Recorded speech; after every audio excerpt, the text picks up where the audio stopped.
Walang malaking mali sa'yo. Walang malaking kulang sa'yo. You don't have to be perfect to be beautiful.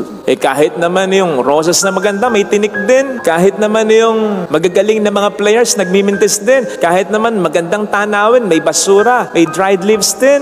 You don't have to be perfect to be beautiful. You just have to be perfectly you. Because you are already beautiful.